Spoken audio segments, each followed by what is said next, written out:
Намайг Лука Бертаки гэдэг. Парист төвтэй архитекторын BQ and Associates компанийн дизайн хариуцсан түнш.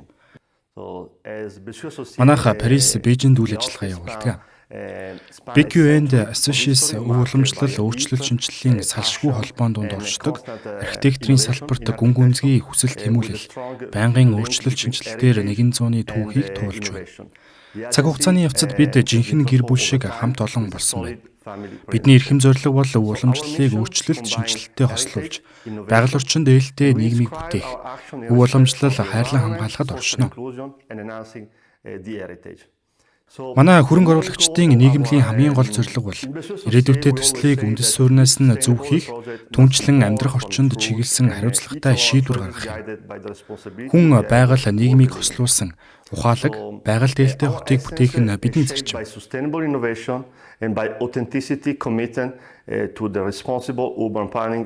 Тиймээс архитекторыг салбар бүрийн хүмүүсийн хэрэгцээ шаардлагад тохируулахад онцгойлон анхаардаг.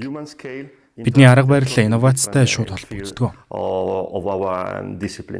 Шинэ технологи ашигладаг болохоор цагуурын нөлөөлөлтөй бас салшгүй холбоотой. Тэмч учраас эх 20 жилд уур амьсгал бидний орчинд хэрхэн нөлөөлөх эрсдлийн үзүүлэлтийг төслүүддээ тусгадаг. Энэ мэдээллийг хотчлтын хэтийн төлөв, архитекторын хэтийн төлөв гэх мэт янз бүрийн төвшөнд тусгах боломжтой болсон. Манайх яг юу голчлон хийдэг вэ гэвэл манай компани Парист 50 орчим хүнтэй. Бээжинд бас нэлээдгүй хүн байгаа. Бид нар олон улсын хэмжээнд Хятад, Вьетнам, Хонконг, Франц, Хойд Африк, Марокко, Сенегал зэрэг оронд олон барилга барьж байгуулсан.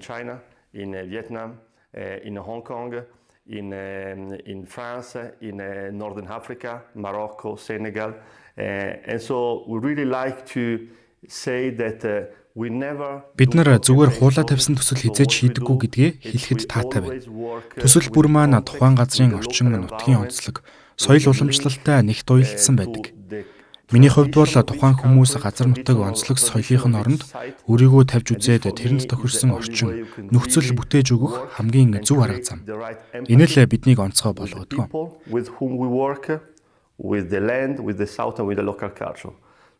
Бид хизээж хуулаа тавьсан архитектор хийхгүй. Архитектор гэж миний хувьд ямар утга учиртай гэж тунгаах нь манай ажлын гол түлхүүр юм.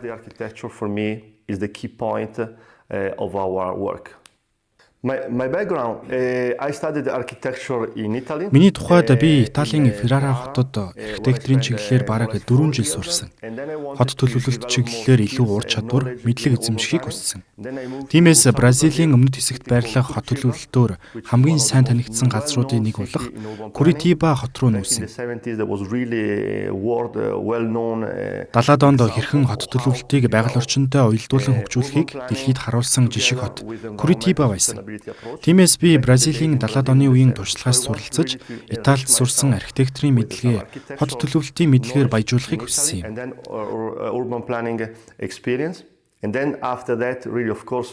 Сураад байхаар хүний оюун ухаанд хэлж сурч мэдгээс хойш суугаа болдог. Тиймээс би Канада, Гана, Марокко, Сенегал, Франц, Хятад зэрэг олон орнуудад ажиллаж туршлага хуримтлуулж байсан.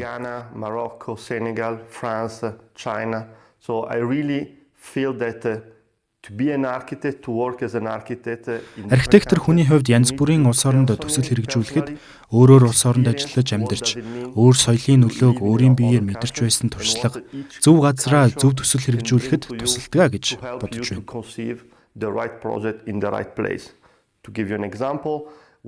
Жишээ нь бид нар саяхан Сенегалийн нийслэл Дакар хотын нэгэн их сургуулийн барилгыг хийсэн. Тентхийн оюутнууд нутгийн хүмүүс энийг өөрийн барилга гэж хүлээж авч байгаа санагдсан. Учир нь тэр нутгийн соёлд үндэслэсэн болохоор тэр.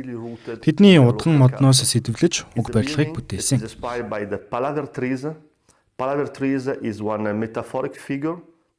Удган мод бол баруун Африкт маш ихээр танигдсан нэгэн зүйрлэл дүр юм. Энэ газарт хүмүүс нэг дор цугларч Ахмад наснууд тосгоны эртний түүхийг ярьж, хойч үеэ сурган хүмүүжүүлдэг байж юм. Харин бид нар энэ нутгийн уламжлалт дүрийг барилга болгон хувиргасан нэгэн жишээ бол энэ юм. Архитектор хүний хувьд хийж байгаа зүйлдээ хариуцлага хүлээдэг. Бид дэг журамтай шинэ ертөнцийг бүтээх ёстой. Нийгмийн хариуцлагын хүрээнд бас сурган хүмүүжүүлэх үүрэгтэй. Дахин хэлэхэд архитектор хүн юу хийх вэ гэдэг маш чухал. Архитектор байна гэдэг маш их хариуцлага дагуулдаг. Бидний хийсэн зүйлс ирээдүйн хоочид нөлөөлнө. Тэр тусмаа сургууль барина гэдэг бүрчиг хариуцлагатай ажил. Сургууль барина гэдэг хүмүүст юуг зөв, юуг буруу гэдгийг ойлгоход нь тусалж байгаа хэрэг.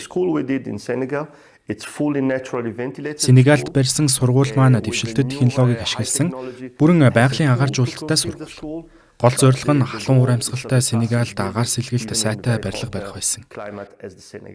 Энэ надад янз бүрийн ур амьсгалтай бүсүүдэд ажиллах туршлага болсон нэг жишээ юм. Өөр нэг жишээ гэвэл Асари судалгааны төв. Энийг Мароккогийн Лайон хотын цүл дунд барьсан. Энэ судалгааны төв нь өөрөө биедан ажиллах хүчин чадалтай бүрэн бие даасан барилга юм. Учир нь уг барилга нь эрчим хүчний хэрэглээг бүрэн бууруулсан загвартай юм. Барилга бүхлээрээ сэргээгдэх эрчим хүчээр ажилладаг. Үүний гол санаа нь байгаль орчинтойгоо ойр ажиллах боломжтой байх юм.